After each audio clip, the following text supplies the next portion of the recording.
नमस्कार। आप सभी का स्वागत है किस्से कहानियों में टेल्स फ्रॉम द हार्ट। आज हम बेताल पच्चीसी की कहानी कहेंगे जिसका शीर्षक है विक्रम और बेताल। विक्रम और बेताल कैसे मिले थे, ये कहानी उसकी है। बहुत पुरानी बात है। धारा नगरी में गंधर्वसेन नाम का एक राजा राज्य करता था। उसकी 4 रानियां थीं।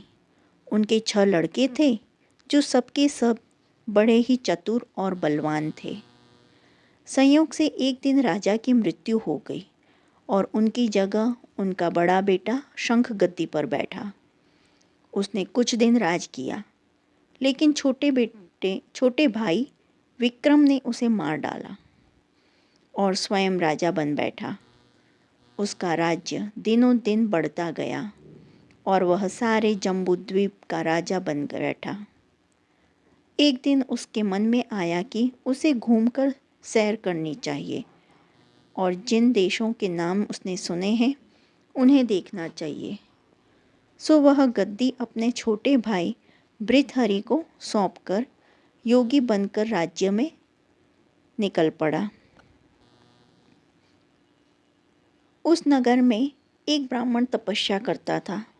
एक दिन देवता ने प्रसन्न होकर उसे एक फल दिया और कहा कि इसे जो भी खाएगा वह अमर हो जाएगा। ब्राह्मण ने वह फल लाकर अपनी पत्नी को दिया और देवता की बात भी बता दी। ब्राह्मणी बोली, हम अमर होकर क्या करेंगे? हमेशा भीख मांगते रहेंगे, इससे तो मरना ही अच्छा है। तुम इस फल को ले जाकर राजा को दे आओ और बदले में कुछ धन ले आओ। यह सुनकर ब्राह्मण फल लेकर राजा भृतहरि के पास गया और सारा हाल कह सुनाया। भृतहरि ने फल ले लिया और ब्राह्मण को 1 लाख रुपया देकर विदा कर दिया। भृतहरि अपनी एक रानी को बहुत चाहता था। उसने महल में जाकर वह फल उसी को दे दिया। रानी की मित्रता शहर कोतवाल से थी। उसने वह फल कोतवाल को दे दिया। कोतवाल एक वेश्या के पास जाता था। वह उस फल को उस वेश्या को दे आया। वेश्या ने सोचा कि यह फल तो राजा को खाना चाहिए। वह उसे ले जाकर राजा भृतहरि के पास गई और उसे दे दिया। भृतहरि ने उसे बहुत सा धन दिया, लेकिन जब उसने फल को अच्छी तरह से देखा तो पहचान लिया। उसे बड़ी चोट लगी, पर उसने किसी से कुछ नहीं कहा। उसने महल में जाकर रानी से पूछा कि तुमने उस फल का क्या किया? रानी ने कहा, मैंने उसे खा लिया। राजा ने वह फल निकालकर दिखा दिया। रानी घबरा गई और उसने सारी बात सच सच कह दी। भृतहरि ने पता लगाया तो उसे पूरी बात ठीक ठीक मालूम हो गई। वह बहुत दुखी हुआ। उसने सोचा, यह दुनिया माया जाल है, इसमें अपना कोई नहीं। वह फल लेकर बाहर आया और उसे धुलवाकर स्वयं खा लिया। फिर राजपाट छोड़ योगी का भेष बना जंगल में तपस्या करने चला गया। भृतहरि के जंगल में चले जाने से विक्रम की गद्दी सूनी हो गई। जब राजा इंद्र को यह समाचार मिला तो उन्होंने एक देव को धारा नगरी की रखवाली के लिए भेज दिया। वह रात दिन वहीं रहने लगा। भृतहरि के राजपाट छोड़कर वन में चले जाने की बात विक्रम को मालूम हुई तो वह लौटकर अपने देश में आया। आधी रात का समय था। जब वह नगर में घुसने लगा तो देव ने उसे रोका। राजा ने कहा, मैं विक्रम हूँ, यह मेरा राज है, तुम रोकने वाले कौन होते? देव बोला, मुझे राजा इंद्र ने इस नगर की चौकसी के लिए भेजा है। तुम सच्चे राजा विक्रम हो तो आओ, पहले मुझसे लड़ो। दोनों ने लड़ाई हुई। राजा ने जरा सी देर में देव को पछाड़ दिया। तब देव बोला, हे राजन, तुमने मुझे हरा दिया है, तुम मुझे जीवन दान दो। इसके बाद देव ने कहा, राजन, एक नगर और एक नक्षत्र में तुम 3 आदमी पैदा हुए थे। तुमने राजा के घर में जन्म लिया। दूसरे ने तेली के और तीसरे ने कुम्हार के। तुम यहाँ का राज करते हो, तेली पाताल का राज करता है। कुम्हार ने योग साध कर तेली को मारकर शमशान में पिशाच बना सिरस के पेड़ से लटका दिया है। अब वह तुम्हें मारने की फिराक में है, उससे सावधान रहना। इतना कहकर देव चला गया और राजा महल में आ गया। राजा को वापस आया देख सबको बड़ी खुशी हुई। नगर में आनंद मनाया गया। राजा फिर राज करने लगा। एक दिन की बात है कि शांतिशील नाम का एक योगी राजा के पास दरबार में आया और उसे एक फल देकर चला गया। राजा को आशंका हुई कि देव ने जिस आदमी को बताया था कहीं यह वही तो नहीं है। यह सोच उसने फल नहीं खाया, भंडारी को दे दिया। योगी आता और राजा को एक फल दे जाता। संयोग से एक दिन राजा अपना अस्तबल देखने गया था। योगी वहीं पहुंच गया और फल राजा के हाथ में दे दिया। राजा ने उसे उछाला तो वह हाथ से छूटकर धरती पर गिर पड़ा। उसी समय एक बंदर ने झपट कर उसे उठा लिया और तोड़ डाला।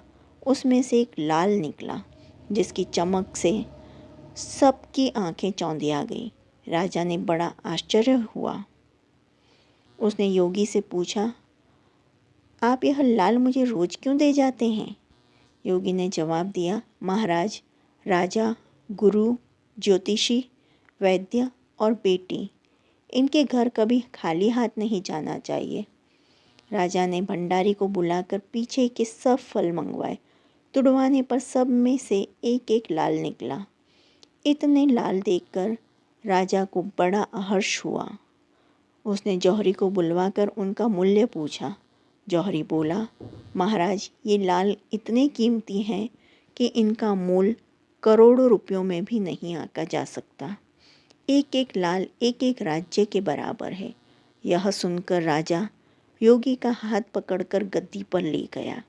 बोला, योगी राज, आप सुनी हुई बुरी बातें दूसरों के सामने नहीं कही जाती। राजा उसे अकेले में ले गया।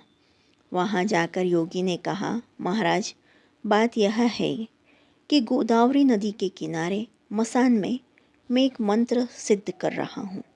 उसके सिद्ध हो जाने पर मेरा मनोरथ पूरा हो जाएगा। तुम एक रात मेरे पास रहोगे तो मंत्र सिद्ध हो जाएगा। एक दिन रात को हथियार बांधकर तुम अकेले मेरे पास आ जाना। राजा ने कहा, अच्छी बात है। इसके उपरांत योगी दिन और समय बताकर अपने मठ में चला गया। वह दिन आने पर राजा अकेला वहाँ पहुँचा। योगी ने उसे अपने पास बिठा लिया। थोड़ी देर बैठकर राजा ने पूछा, महाराज, मेरे लिए क्या आज्ञा है? योगी ने कहा, राजन, यहाँ से दक्षिण दिशा में 2 कोस की दूरी पर मसान में एक सिरस के पेड़ पर एक मुर्दा लटका है। उसे मेरे पास ले आओ। तब तक मैं यह पूजा करता हूँ। यह सुनकर राजा वहाँ से चल दिया। बड़ी भयंकर रात थी। चारों ओर अंधेरा फैला था। पानी बरस रहा था। भूत प्रेत शोर मचा रहे थे। सांप आकर पैरों में लिपटते थे।